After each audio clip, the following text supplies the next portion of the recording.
really making too much sense right now, bruv. It's not making too much sense right now. The lack of movement. I can only put that down to the the impending takeover, bruv, because nothing else makes sense. Yeah, no. That's facts. That's what it is. I think going into the summer, everybody expected it because they were like, listen, like we know how Man United operate. We know how the Glazers operate. Yeah, like I think what in the past 2 months, these men have set 3 different deadlines. Like this is the final deadline, take it or leave it, and then bam, 2 weeks later. To be fair, they've gotten what they wanted. They turned it into like a bidding war between Ratcliffe and the Arabs. And bro, at the end of the day, they're the man that are going to benefit the most out of it because they get to get more P's and it's probably under their terms. But from a footballing point, bro, we might be pissed. And I'll be real. I personally think what will happen with De Gea is I wouldn't be surprised if De Gea signs a 2-year deal and then United go and sign a younger keeper. And it just means next year United can offload David De Gea. But because he'll have 12 months left, United can generate some cash for him. Because United, bro, I think United will be looking at David De Gea thinking, yo, like, man can get at least 10, 15 for you. So I'm not going to let you go for cheap. Yeah, but they've already let man go because right now he's not in a contract. Do you understand what I'm saying? So for me, it doesn't make sense to then re-sign him to then get more money for him because it's like if we are gonna do that, we could have done that earlier on. Do you understand? Like that's the only thing that I don't get. From the way I'm looking at it, we didn't sign him before his contract ran out. So it would make absolutely no sense signing him now. None whatsoever. Like No. I get that. But what I mean only to is, cash in on him at a later date. Like that's weird. but what I mean is, like, I don't think it was the priority for him to sign a new deal. So I think United probably thought, listen, like, we can let man go, get a better keeper for a cheaper price. God knows, they probably thought the funds would be there and the takeover would be done as of the end of the season. Because I remember in January when the takeover talk started, like everybody was saying, yeah, this will be done and dusted, finalized by April, May. Yeah, next thing you know, we're in July now. So I think what it is with United and United, like in the summer transfer windows, we tend to panic proper quick. And bro, I'll be real, I think that's the main reason why they've kept De Gea just there, like on the side. And the thing that doesn't help is he's adamant, like he wants to stick around. Like another keeper with this treatment would be like, listen, like I'm leaving, like I'm going somewhere else. But he's adamant on staying.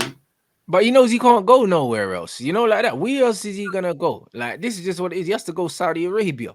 That's why he wants to stay at Man United. He'll rather stay at Man United and be a side man than go somewhere else because there's no decent teams in world football that want him, especially not as a number one. Where does he go? As a number No, one. that's true. That is true. But I still feel like there are plenty of teams out there like Serie A, La Liga, this and that don't really care whether their keeper is a ball playing one or not yet. But I think with David De Gea, But not top bro, it's the clubs though. wages. The wages are ridiculous. And Yeah. you have to bear in mind, if he's a free agent, the signing on bonus is going to be ridiculous. Like, so I think a lot of teams are taking that into consideration. And I think he's not really compromising from his end because he still feels like he's at the top of the food chain. Like, oh, I should be getting A, B, C, and D. And I'll be real, bro. Like, it's a shit show, but I just feel for the manager. I'll be honest, because imagine starting preseason and, like, as far as I know, De Gea won't even be allowed to turn up to preseason, no, because he's not a United player. So it's like, Yeah, but man's key card is flashing red blood. You know them ones, he can't get in. You know like that. I don't know what's gonna happen, bro. But personally, like Super Chat Jerome, man said the way that De Gea has been treated is crazy. He's a United legend. If they knew they weren't gonna keep him, at least give him a proper send off. These Glazers are trash and bro, listen, I don't see things like that in it. Like the way, bro, listen, De Gea gave himself a send off, yeah, against Seville, blood, when he fumbled that ball into the net, fam. You know, like that, bruv. Now, listen, I'm telling you, he's a bum. I don't care. I don't think he deserves a good send off in football, blood, because after that, Bray held the club ransom, yeah, for that new contract, yeah, was trying to do the bad man thing. You know what I'm saying, bro? Never forget that, innit? I'll never forget that when he tried to bad up the club, bro. And then we ended up giving him 375k. I said at the time we shouldn't have given him the new contract. And I stand by that shit, bro. Because since we gave him that new contract, bro, what has he done for it? So I don't think the club owe him anything, bro. Like, it's not like he was here for free. He was the highest paid player at the club for what, 3 of the last 4 years? Come on, bro. Like, bruv, the club don't owe him nothing, blood. We overpaid him for all that time and he underperformed. So we don't owe him shit, innit? It's one of them ones where, like, I don't think we owe him a single thing, bruv. At the end of the day, like, he gets paid to stop the ball from going in the goal. He didn't do it very well. And he was the highest paid goalkeeper in world football. You like what more the fuck do you want? What more do you want, bruv? Shit don't make sense to me. I get that, but I'll be real. At the same time, I look at it differently. Yeah. You see, when it comes to Man United, bro, like Man United have that track record of disrespecting players. Now, at the end of the day, whether you think he's a legend or not, bro, you look at Man United, how they treated players like Sergio Romero when they've ended up leaving, Lingard, and the list. Yeah, but Romero, I actually I feel worse for Romero because Romero was there. He was a model professional, never really let us down when he played, like that. And he was just there, bro. And he was just happy to be at the club. Do you know what I mean? His body language was always good. He looked like he was just helpful and nice to have around. De Gea's a miserable prick, blood. Like, just moody, fam.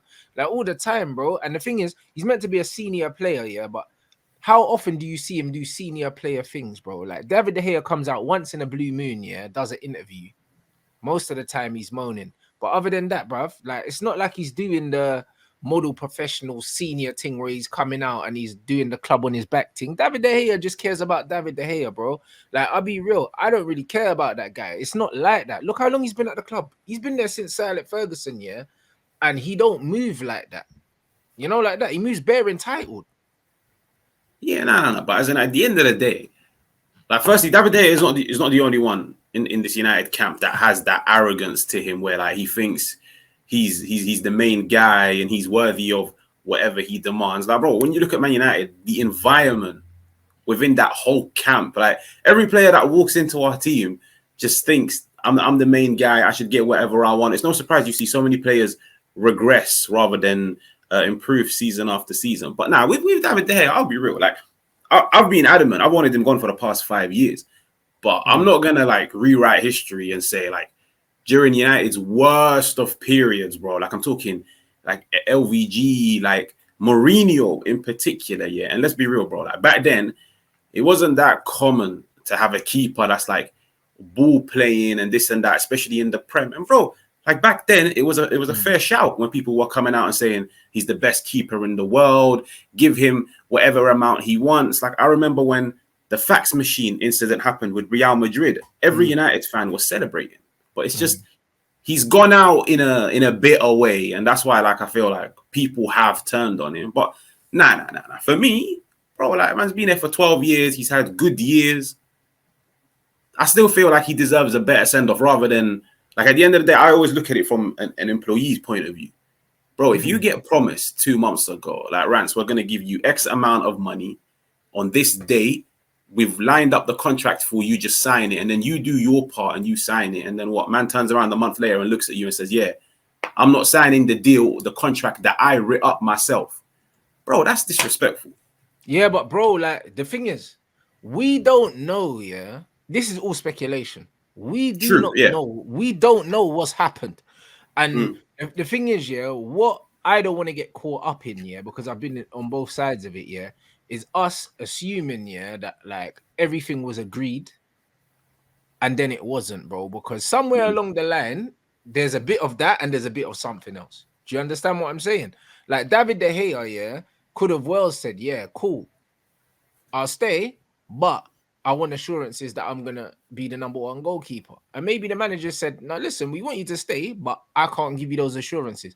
Because if you remember, the manager done a press conference and they said something about David De Gea, and he said something about this is Manchester United, yeah, like there needs to be competition for places.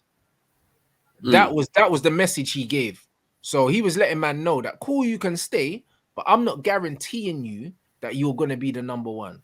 Do you understand what I'm saying? And maybe that weren't good enough for man, and maybe that's where the standoff is.